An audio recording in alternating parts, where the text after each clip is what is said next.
Hi everyone, we're up to week 3 and today we're going to be talking about the Chicago School. So the Chicago School is really the name that's gotten around for a group of sociologists at the University of Chicago. Early 20th century, very influential until the 1950s. We talked last week about the idea of sociology coming out of people wanting to use some of the methods of the natural scientists who would have quantified events and done some experiments and investigated what's going on in the natural world. So they wanted to transfer those same methods across to the social world as well. And so that's why we get this idea of laboratory. So some people saw a city as a social laboratory. They tended to favour, though, qualitative research methods, particularly participant observation. So trying to understand how society is shaped and formed and how it shapes and forms us, but doing that from being somebody who is a part of a city and might hang out with a particular group and just trying to understand how things work and the underlying rules and how we come to know the rules. So the research is very sensitive to the particular social context in which people interact with each other. They're influential for a couple of reasons, and I'll mention a couple of theories, but I am going to focus on symbolic interactionism. But the idea of social disorganization theory is very much that place is important in shaping whether a person will become involved in crime. So the Chicago School also becomes very important in the field of criminology. A very formative book is The Polish Peasant in Europe and America. And the thinking there for Thomas and Zanicki is that attitude is not innate. Our thinking process is very much shaped by our social and our cultural interactions. So when we're talking to people, it'll influence our thinking, and our thinking will influence other people as well. But cultural interactions might have to do with going to particular cultural events or listening to a concert or reading particular books as well. And the general views that we talked about, the values and beliefs of a particular culture. So if we grow up in a communist culture or in a capitalist one, then our thinking is going to be influenced by those particular modes of production, actually. English sociologist Ken Plummer went back to the work of Thomas and Zanicki during the 1990s when he wanted to make a case for examining life stories or biographies in sociology. He says that the 300-page story of the Polish peasant is one of 5 volumes of work which examine traditional village life in Poland, then the experience of migrating from Poland to Chicago, and the associated opportunities and crises. What Thomas and Zanicki say about this was, in analysing the experiences and attitudes of an individual, we always reach data and elementary facts which are not exclusively limited to this individual's personality, but can be treated as mere instances of more or less general classes of data or facts, and can thus be used for the determination of social becoming. Whether we draw our materials for sociological analysis from detailed life records of concrete individuals or from the observation of mass phenomena, the problems of sociological analysis are the same. We are safe in saying that personal life records, as complete as possible, constitute the perfect type of sociological material. End of quote. Since Thomas and Zanicki, examining individual life stories has gone by various names, including using or examining human documents, and these can be letters and diaries, biographies and life histories, dreams and self-observation, essays and notes, photographs and film. Interestingly though, Ken Plummer said this research style had gone out of fashion until he revived it during the 1990s. He was particularly interested in the life stories of queer people, and I've been interested in Ken Plummer's work because I too am interested in life stories for a current research project. In other words, there's ongoing relevance for the Chicago School and some of their research methods. Park and Birch is so interested in ways in which the city environments can be likened to natural environments. So change is natural, it's inevitable as it is in the natural world, but also we're interested in the idea that people in the same area might share similar social characteristics which you can see is kind of inevitable if we're shaping each other through our social characteristics. So very early thinking using that idea of ecology, but also the early thinking about the social construction of society. And another couple, Shaw and Mackay, interested in the idea that criminality and delinquency, which I hope has gone out of fashion now. I don't hear the idea of delinquency very much, but it was a very big thing in the 1950s. But anyway, sort of deviancy, or people who aren't fitting quite into the norm of society are breaking the rules, which is what criminals do, and delinquents, I suppose, as well, are seen as breaking the rules. But they see that behaviour as quite a normal response to abnormal conditions. So if we're in a situation of extreme poverty, for example, then our response to that will be very normal. And it's from a qualitative research point of view, I really like that idea that you go talk to people and you can usually understand, that's one of Goffman's ideas, you can usually understand where they're coming from when you talk to them and understand or get an idea about their particular social environment and what's going on for them. Now, I did want to mention a sociologist who started out in the Chicago school, and because sociology is so male-dominated, when I find an interesting woman, then I want to mention those. So I've included some of Ruth Shonell-Cavan's work in our readings for this week. There's not a lot of writing about her. She seems to be very much out of fashion these days, although the American Society of Criminology does give an annual award in her name to a young scholar in that field of criminology. So what I have been able to find out so far is that she was born in 1896 in a small town in Illinois, and when she finished high school she worked in an office, but she saved to go to college, and I don't know what influenced her to do that. It was the first wave of what's called the first wave of feminism, so it could be that there were many women who went to college once colleges and universities started opening up to women, which was around this time. So she might have been interested in, as a young woman, in that larger movement of feminism, first wave feminism that was happening. She decided to become a teacher, which is not unusual at all for women at that time. It was one of the few professions that was or became open to women. But after a couple of years, she ran out of money and she went back home. This time she worked in a law office and later worked as a court reporter. And then in 1920, she had another crack at university, this time going more locally to the University of Chicago, where she majored in English. She did a brief stint as a journalist after that, and then she went on to back to study. So she became a graduate student to study sociology. So according to a long-term friend, Theodore Ferdinand, sociology became a way for Ruth to understand human beings, to see how we're all subject to really vast structural and cultural forces that don't necessarily offer very much opportunity for personal control. She's rather interesting, and he goes on to say that she became a much more tolerant person than she had been previously through her study of sociology. Her early work focused on the family. She was interested in the American family and wrote a significant textbook, and it seems that a lot of her work was textbooks, or she went back through secondary source materials rather than doing her own research, at least as far as I know. Anyway, this book on the family, this textbook, which was very influential and used for teaching sociology in universities, went through multiple editions. She was interested in changes over time and differences, similarities with the way that families are structured in different cultures. She was interested in crisis that happens within families as well, and she argued that if there was a death of a parent in a family, that the family kind of rallied together, but it was more impacted by divorce. So if there was a divorce, then the psychological development of the children were affected, which is quite interesting. It'll be interesting to see whether we think that way today. She was also writing during the Great Depression, and one of the things she observed then was that already close families reacted to stress by getting, bonding more, by increased solidarity. They can seem to help each other. But troubled families actually, in times of stress, became even more troubled. During the 1950s, as I said before, the topic of juvenile delinquency was all the go.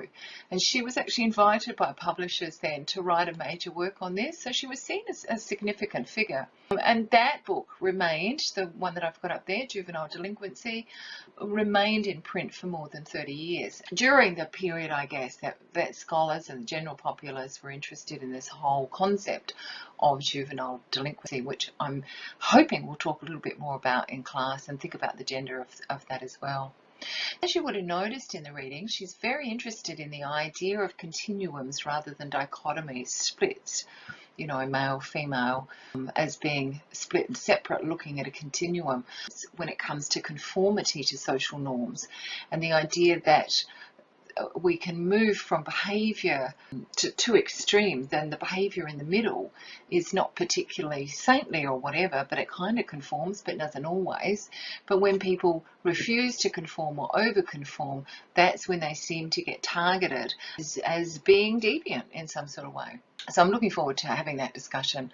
She was also interested in the idea of continuums of behaviour from the delinquent, those who refuse to conform, and the saintly, the people who are not criticised for conforming, but seem to embody all of the goodness that we want people to have in our societies, which is very interesting. I thought I'd introduce her. I'm looking forward to finding out a little bit more about her. It doesn't seem like she's continues her attachment to the Chicago school. She goes off to another college and does her teaching, but she was very influenced by the Chicago school. Symbolic interactionism was also developed at the University of Chicago and therefore connected with what's called the Chicago School. And it's a really micro level sociology because it explores the interactions between individuals. Very much influenced by a sociologist called George Simmel, who was also a philosopher, and he's an early American pragmatist philosopher interested in processes. So that is, he argued that society is not static, it's not unique, but it's a very dynamic, evolving processes of actions. I do something, the person I'm talking to react in some way to that, and then we shape each other through interaction. Another really important influence on symbolic interactionism was pragmatist George Herbert Mead. So I'm going to talk a little bit more about him, and I'm going to spend more time talking about Irving Goffman. So for Mead, there's no true self apart from the social self. So individual selfhood emerges via language and via social interaction. So language is central, he argues, to social interaction. It's how individuals acquire a sense of themselves, and this continues over a lifetime. So we're never finished, in a sense, is what he's saying. So self-awareness is an ongoing and evolving process. We do that through self-monitoring, monitoring ourselves and reflecting back on how we might have behaved in a particular social interaction and then perhaps deciding to do things differently from there on in. He's very interested in the idea of self-consciousness, and by that he means that we become an object to ourselves in relation to social norms. So we're observing ourselves and looking on at ourselves, standing back, looking at ourselves as we might look at a table, for example, as an object, something out there, not internally. So that's when we're very self-conscious, aware of ourselves. He says that the I is the subject. That's how I experience reality internally. I have a sense of myself as an I, whereas the me is that object, that D that's sitting out there that I'm observing, and this awareness of myself. So I become aware of myself as an object, but I'm also aware of how others perceive me as well, particularly in relation to social norms. You certainly know when you've done something wrong because people react either with horror or shock or perhaps laughter sometimes, or sometimes disgust as well. So we observe ourselves as an object, and he reckons that's the me. It's shaped in relationship to others. And the me, that's where I'm aware of myself as an object and I'm aware of perceptions of myself that I receive from other people. That me is what constrains the I. But so it allows me on the one hand to adapt to social situations, but it's also constraining as well. It's going to stop me from doing some things that I might want to do. Self then is very creative. It's a process. It's not a fixed or static structure. And he saw that this went on, this process of becoming ourselves, I suppose, socially over a lifetime. And I think about that term now, when people reinvent themselves, it seems to me that they're actively becoming aware of this process and then intervening quite deliberately. Another very important figure is Herbert Blumer. He was based at the University of Chicago from 1925 to 1933. And as I said, that's where sociologists were very interested in social research that was oriented to the urban crisis of the time. Part of that larger context was an influx of people from rural areas into the city because the rural areas were very impoverished. And so people were looking for jobs very much in a parallel in many ways to what's happening in China these days, where people from the surrounding rural areas go into the cities looking for jobs. The Philippines comes to mind as well. He was interested in Mead's work, very taken by that distinction that Mead was making between the I and the me, and the way we relate to each other based on our interpretation. So we interpret other people's behaviour. So if somebody is frowning or doing something that we pick up on as being aggressive, we might feel very threatened. If somebody smiles, then we might interpret that as a friendly invitation, perhaps even to strike up a conversation. So kind of interested in all of that, how we relate to each other based on our interpretations, which will be informed, of course, by social norms and social rules and our experience. So symbolic interactionists' explanations for what is happening is close to what people say or are aware of their behaviour. They were very keen to show how people negotiate aspect of social life, including those interactions. And he reckons that this negotiation happens through symbols, so through the words, the language that we use, through our appearance, what we're wearing, and through our behaviour. How do we think about ourselves? Symbolic interactionists say it's through signs and symbols. We interpret and make sense of symbols as a way of producing meaning. Every time we use our minds, they fill up with words and images, and these symbols do not just spring from ourselves, they are actually derived from the social world. And his work, Blumer was influenced by Charles Cooley, who thought that the idea of the self or the self-idea comes from anticipating how we appear through the eyes of the others. We imagine how others are going to see us, and you might think about whether you go to a party and you spend some time thinking about what I'll wear, because I'm going to be thinking about how people will react to what I wear, for example. And as we imagine these evaluations, we expect to be evaluated by other people, we experience what Cooley says, some sort of self-feeling. So if we imagine that people are going to enjoy us and welcome us, then we'll feel good.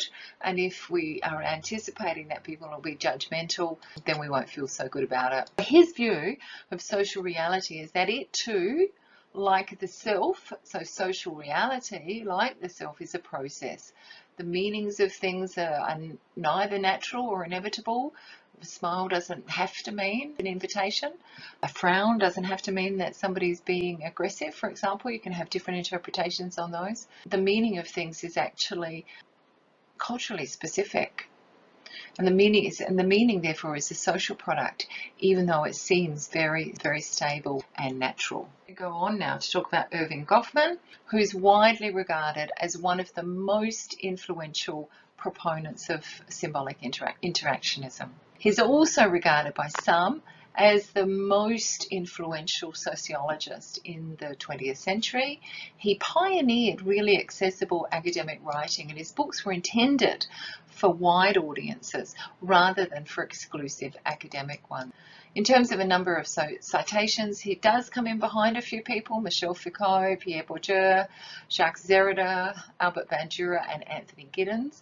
According to the Times Higher Education in 2007, that was the rankings of the most cited authors in the humanities. The six after him are Habermas, Weber, Judith Butler, Latour, Freud, and Deleuze. You get an idea of the popularity.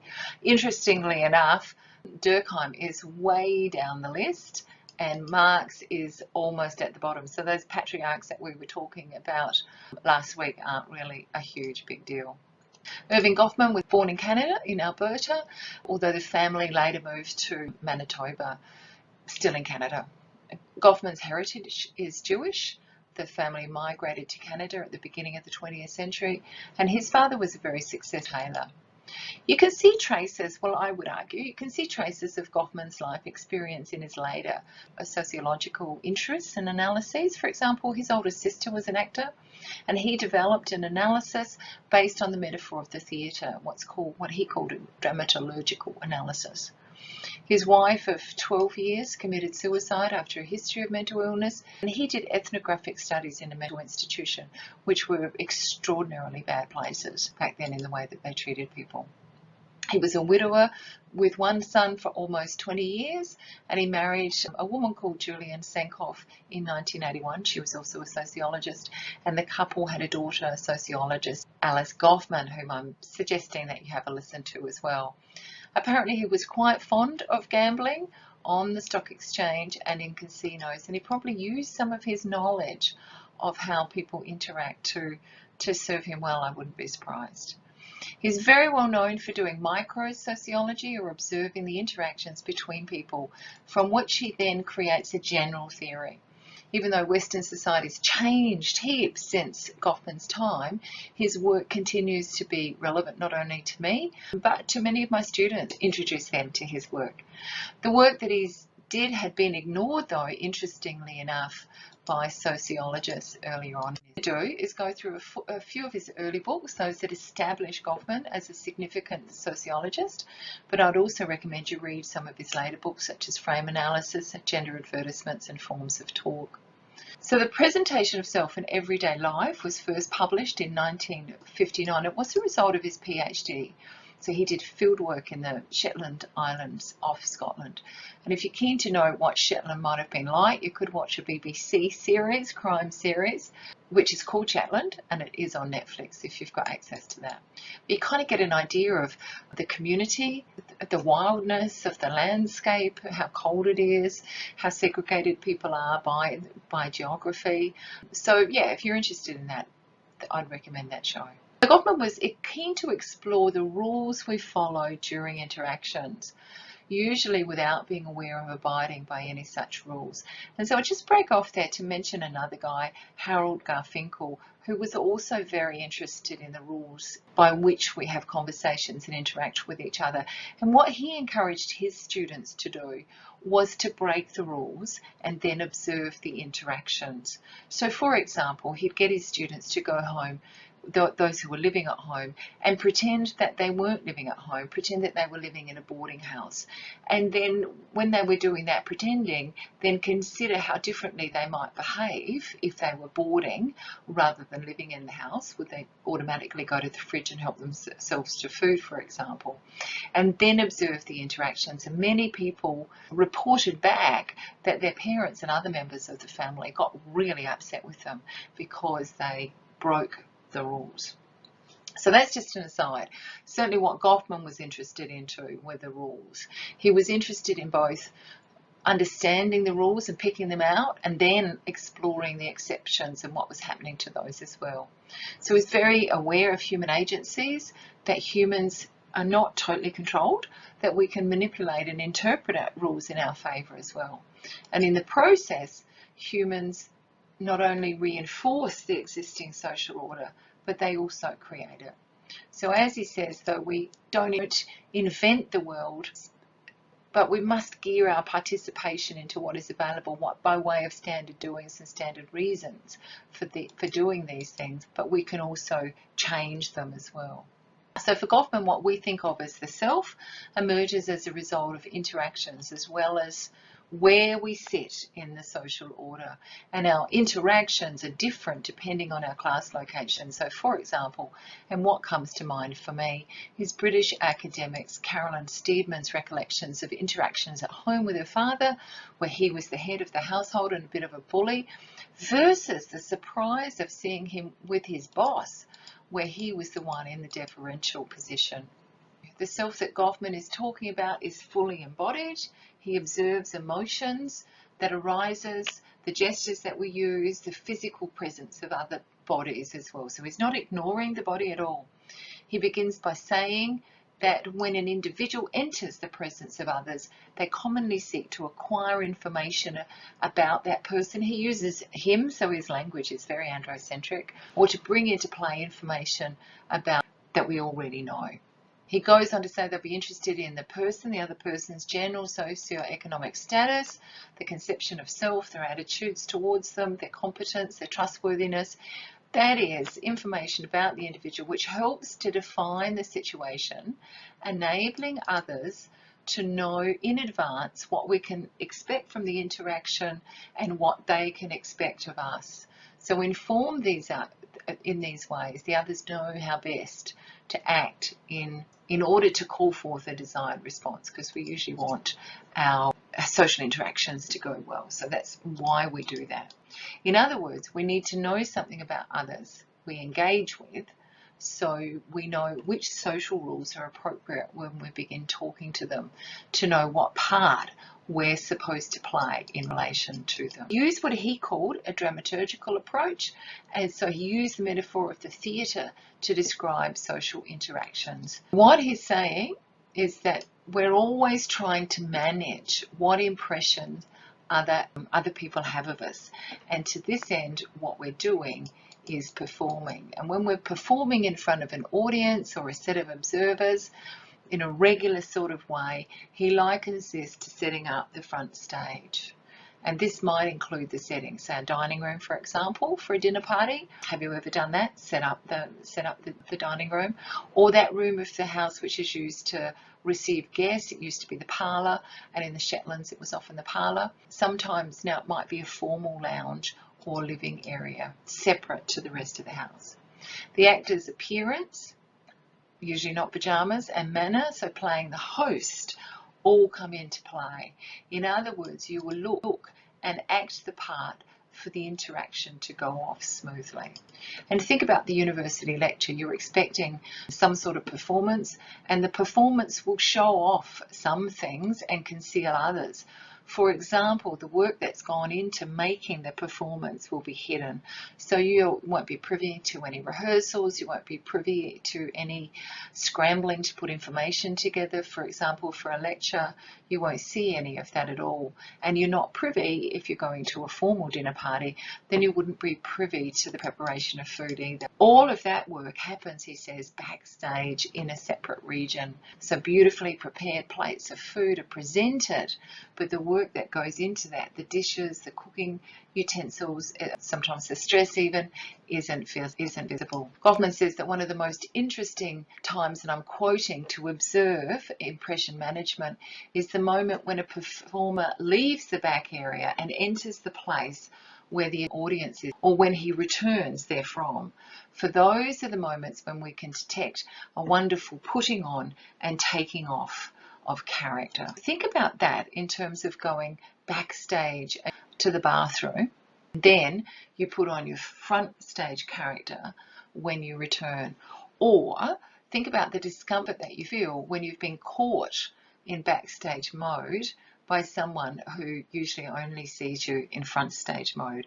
If I was down at my local supermarket in my pajamas, for example, and I saw students whom I normally see just front stage at the university, then I'm likely to feel uncomfortable about that, certainly initially. The other book that I want to talk about is Interaction Ritual. You can see the influence of Durkheim here, because Durkheim was very interested in ritualized events. This book was published a bit later in 1962. And what he's talking about here is that our job in social situations, and he is quite specific in talking that he is talking about Anglo-American society, so we can see if what he says holds true to Australia now. He says that our job in social situations is to maintain our own face and to save the face of others. We're both defensive in maintaining our own face and protective in saving others. Now, what he means by face, really, we'd probably use the word self-image, a sense of ourselves, the image that we want to present. So when we present to others, we will be all congruent, so we maintain face, maintain the line is what he calls it, the way we present ourselves. If that is consistent with our internal view of ourselves, and that's all supported by the judgments of those to whom we're talking, that's when we'll feel very confident and assured. But if something goes out of line there, then we won't. So when we're not in face, when something's out of whack, for example, if I was to present myself as the world's expert on Goffman, but I'm not. But if I presented myself that way and then got caught out not knowing something really basic and fundamental, then I'm likely to feel ashamed and inferior, and I would go away from that interaction feeling awful about it. So I wouldn't feel confident and assured. I'd feel the opposite of that. So when it works and everything's congruent in the inside and the way that you received, when all of that works, that's when we feel confident. He uses the term poise to manage our feelings and not show others when we're feeling ashamed. So in that situation that I was talking about, I would pretend that I was fine, even though my body might give me away, and he's very interested in emotions. So you might see me go completely red in the face. So you might know that I was embarrassed, but I would be struggling with my feelings to not show them. He reckons that, which is interesting in today's context about not teasing, and certainly the extreme of that is bullying, teasing probably a mild form of bullying.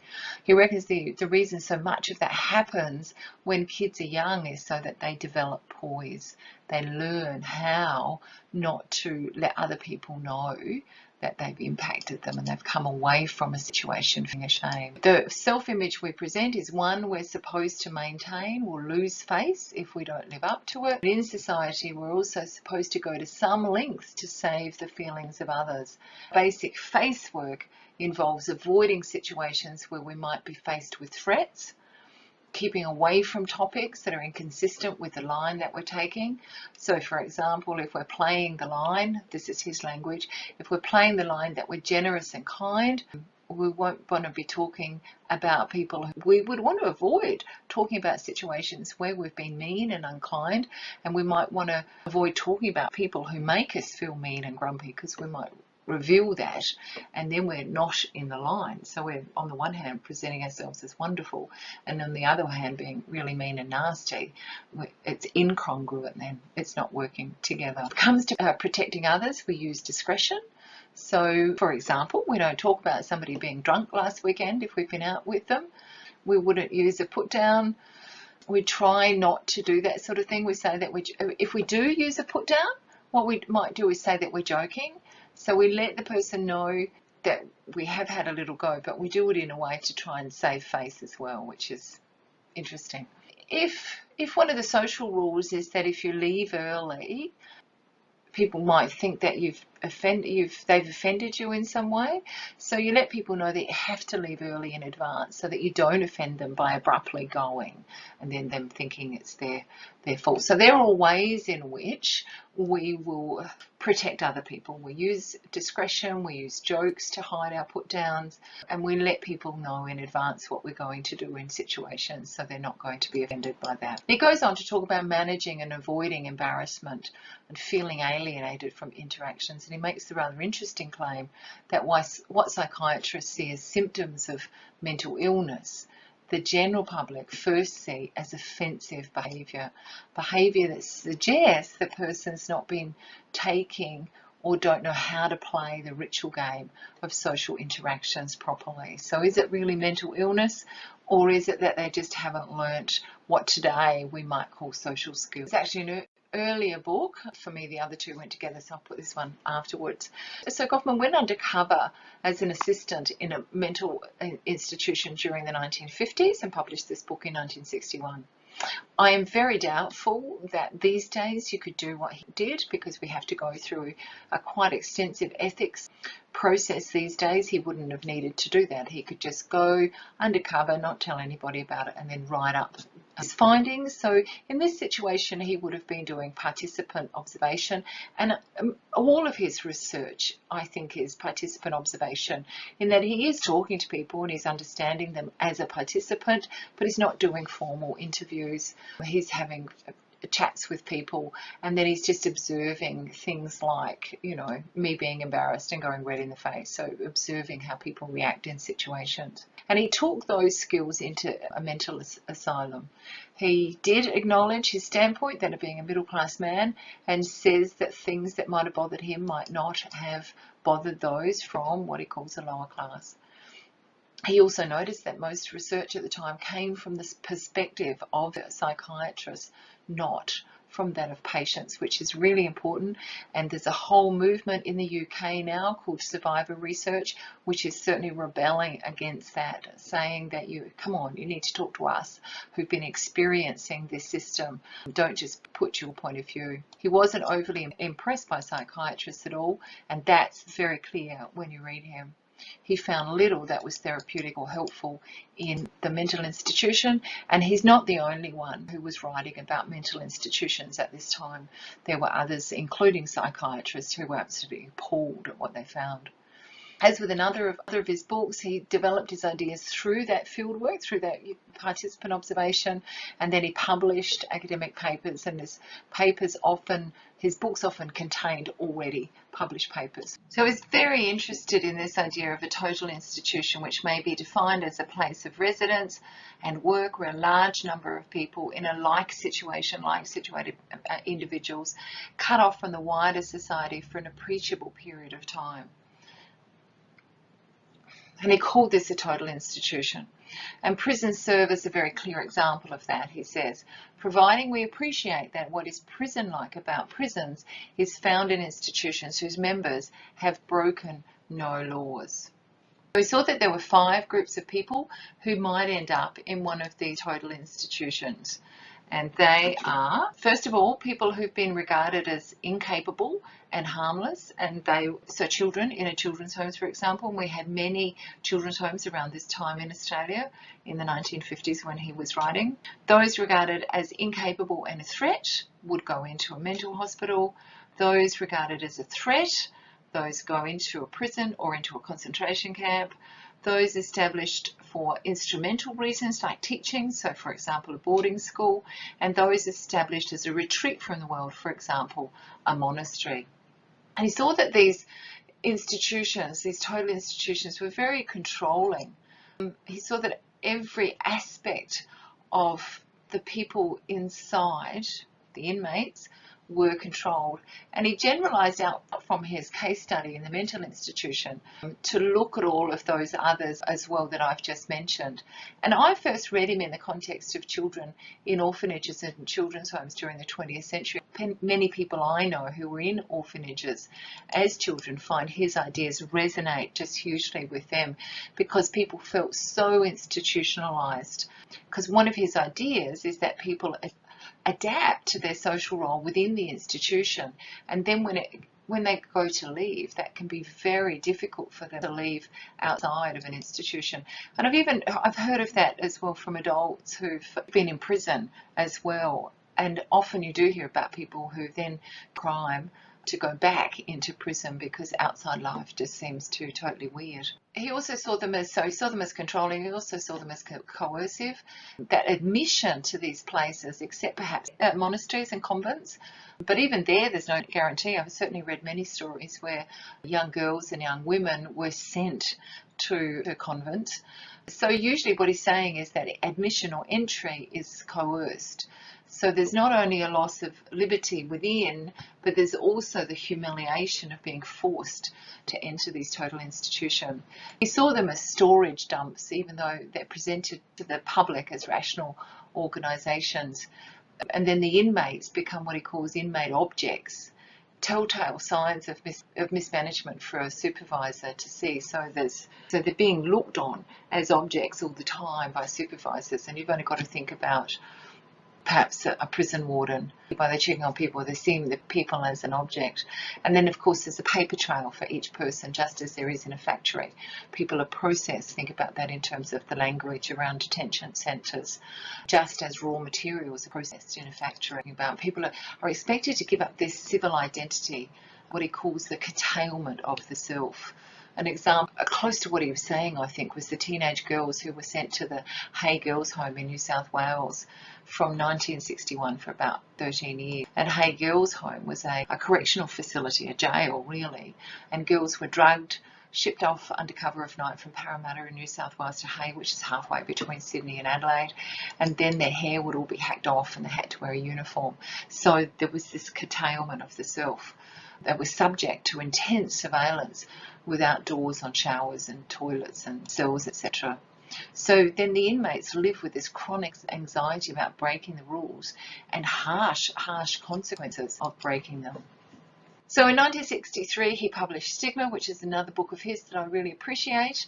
All societies have what Tom Burns calls a grading system, whereby people are sorted into categories and then conferred with a social identity and a status. Those with a socially unwanted, undesirable and distasteful difference end up with stigma or mark of shame or discredit, and that's the definition from the Merriam-Webster dictionary. So stigmatizing people has its roots in the ancient Greek practice of physically branding slaves, traders and criminals with marks to indicate their reduced social status.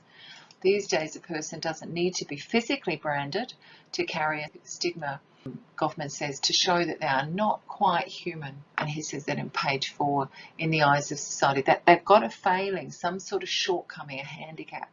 Since we're all part of the same society, normals, as Goffman calls himself, which I found surprising given his Jewish heritage.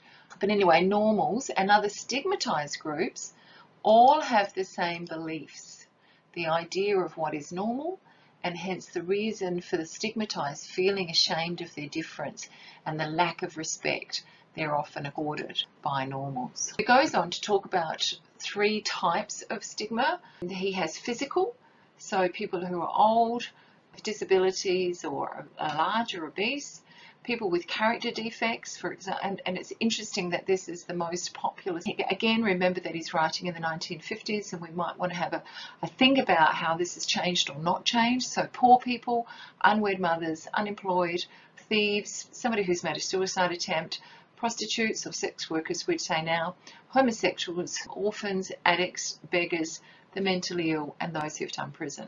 And then he also had this other category of tribal, so black, Catholic, Jew and Chinese, which is why I'm surprised that he describes himself as a normal, because he has a Jewish heritage. So then how do people manage this spoiled identity? And he comes up with 4 ways. Sometimes we might correct it. So think about plastic surgery for people who are getting old, skin whiteness for people who are not white, and mastery. So if you have through accident or birth some sort of disability, then you can master that, go for example to the Paralympics, and then you have corrected that stigma or that spoiled identity, what he calls the spoiled identity. You could cover it up. So you might wear glasses to cover some sort of disfigurement, and often people who are blind and have one eye that's a little bit wonky for people to look at, then actually cover up that, so some sort of disfigurement there. So it wouldn't bother them because they wouldn't be able to see that, but it bothers other people, so they hide it. Dyeing grey hair, for example, particularly for women, but increasingly for men who are older, wearing a wig. He didn't say baldness, but there has been a point where being bald is a stigma as well. Other way of managing this spoiled identity is to pass. So gay men passing themselves off as straight, long history of that. The same, of course, for lesbians doing a similar sort of thing. People passing themselves off as upper middle class when they've gone from a poor background, and then they don't talk about that anymore, so they pretend that that's where they've always been. So lots of different ways in which people pass. And then when people want to challenge that spoiled identity or stigma, then there's flaunting, and that's showing what should be covered. For example, the example that he uses is using Yiddish, which was a particular European form of adaptation, I suppose, between Hebrew and English and various European language. So it was a particular language developed by European Jews. So that would out you as a Jew if you were using Yiddish, but then you're flaunting it, so you're refusing to accept this as a spoiled identity, refusing to continue to take on that stigma. Another example of 40 years ago now, through the Mardi Gras, has had an enormous impact 40 years later, where we've moved from the Mardi Gras people beginning to flaunt their homosexuality to now we've endorsed same-sex marriage in Australia. So it can take a long time, but flaunting can make a difference.